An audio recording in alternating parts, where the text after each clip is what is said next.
আসসালামু আলাইকুম everyone, welcome back to my page and welcome back to my YouTube channel. অনেক দিন পর হচ্ছে আজকে একটা নতুন ভিডিও দিব।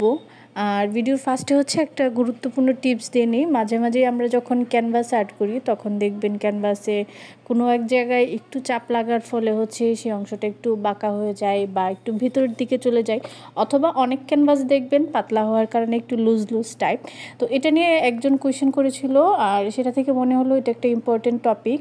সেই ক্ষেত্রে লুজ লুজ ভাবটা দূর করার জন্য আপনারা হচ্ছে নর্মাল ওয়াটারের একটা স্প্রে করে নিতে পারেন। তারপরে হচ্ছে নর্মাল ব্রাশ দিয়ে একটু ঘষে রোদ্রে শুকিয়ে নিলে সেই ক্যানভাসটা হচ্ছে একদম আগের মতো হয়ে যাবে।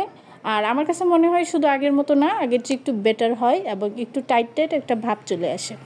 তো আমার এই ক্যানভাসটা মোটামুটি বেশ বড়ই ছিল, আর আমি ভাবতেছিলাম ওয়াল ডেকোরেশনের ক্ষেত্রে বড় একটা ফ্লাওয়ার অনেক সুন্দর লাগে আমার কাছে, এই থিমের যে কোনো কাজ। তো এটার জন্য আমি ব্যাকগ্রাউন্ডটা হচ্ছে ব্লার করার ট্রাই করছিলাম ফার্স্টে। তারপর আমি ভাবলাম যে আচ্ছা ঠিক আছে, ব্লার না করি আমি এখানে, যেহেতু একটা হোয়াইট কালারের ফ্লাওয়ার রাখবো, বেসিক্যালি কাঠগোলাপ হোয়াইটই হয়, তো সেই অনুযায়ী হচ্ছে আমি ব্যাকগ্রাউন্ডটা ব্ল্যাক কালার রাখতে পারি এবং তার সাথে হচ্ছে হালকা একটু গ্রিন একটা ভাব নিয়ে আসছি। এখন হচ্ছে আমি কাঠগোলাপের ক্ষেত্রে যে অংশটাতে হচ্ছে সূর্যের আলো পড়বে বা লাইট থাকবে যে অংশটায়, সেটা হোয়াইট রেখেছি, সেখানে আর কিছু করিনি।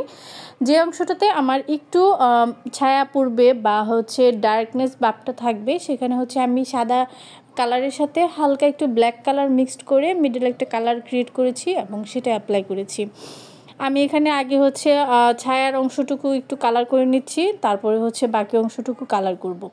আর পাতার ক্ষেত্রেও হচ্ছে সেম কাজটা করেছি। পাতার যে অংশটাতে আমি একটু ছায়া দিব বা ফুলের সাইডের যে অংশটা থাকে পাতার নর্মালি, সেই অংশটা একটু অন্ধকার থাকবে, আর সেই অংশতে হচ্ছে আমি গ্রিনের সাথে একটু ব্ল্যাক ইউজ করে কালারটা একটু ডার্ক করে নিয়েছি। আর যে অংশটাতে আলো থাকবে সেটা আমি নর্মাল একটা গ্রিন ইউজ করেছি, প্লাস হচ্ছে একদম উপরের সাইডে একটু হলুদ ইউজ করেছি যেন কালারটা আর একটু ব্রাইট লাগে।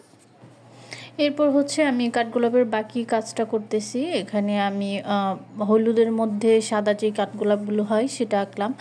নর্মালি এখানে আমার মনে হয় পিঙ্ক কালারের কাঠগোলাপটা আঁকলেও সুন্দর লাগতো, কিন্তু আমার কাছে হলুদটা মনে হচ্ছিল বেশি ভালো লাগবে।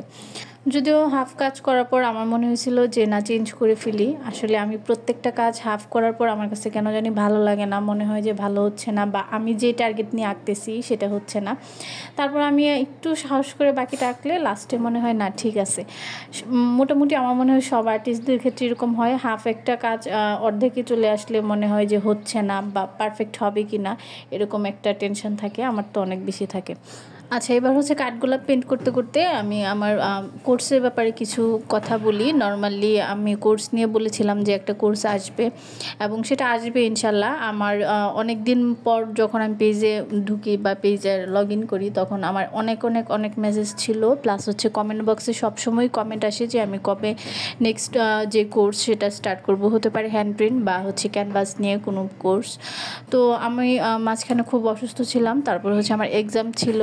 এর চেয়ে বড় কথা হচ্ছে আমার পেজে অনেক প্রবলেম, তো ওই সমস্যাগুলো আসলে সমাধান হচ্ছে না। তারপরেও আমি মোটামুটি ঠিক করেছি যে রোজার পর থেকে, নর্মালি এখন তো ঈদ, আর ঈদের সিজনটাতে সবাই অনেক বেশি ব্যস্ত থাকে, তো রোজার পর থেকে হচ্ছে আমরা হ্যান্ড প্রিন্ট নিয়ে একটা কোর্স দিব, প্লাস হচ্ছে নর্মাল ক্যানভাস নিয়ে একটা কোর্স দিব। যেহেতু হ্যান্ড প্রিন্ট নিয়ে কোর্সটার জন্য সবাই বেশি আগ্রহী, তো আমরা স্টার্ট করব হ্যান্ড প্রিন্টের একটা কোর্স দিয়ে। এর আগে হচ্ছে হ্যান্ড প্রিন্টের বেসিক একটা কোর্স অলরেডি আমার পেজে দেওয়া আছে, যাদের হচ্ছে ইমার্জেন্সি বা প্রথম প্রথম স্টার্ট করতে চাচ্ছেন তারা আমার আগের সেই কোর্সটা দেখতে পারেন। এবার আমি এখানে একটু ওয়াটার ড্রপ নিয়ে একটু কথা বলি। আমাকে অনেকে বলেছিলেন যে ওয়াটার ড্রপ দেখানোর জন্য, যেহেতু আমার ভিডিওটা অনেক লং প্রসেসের, তো ওয়াটার ড্রপটা করতে আমার এখানে অনেক বেশি টাইম লাগছে, কিন্তু ফার্স্ট হতে আমি ডিটেলসে এত দিতে পারিনি, আমি শর্ট একটা প্রসেস বলে দিচ্ছি। এখানে ওয়াটার ড্রপ করার আগে কিন্তু আমি একটু হোয়াইট কালার দিয়ে বেস দিয়ে নিয়েছি। এটা হচ্ছে ভিডিও করব সেই জন্য হোয়াইট কালারের একটা বেস দিয়েছি। নর্মালি আমি এখানে কোনো হোয়াইট কালারের বেস দিই না, জাস্ট হচ্ছে একটা সার্কেল করে নিই।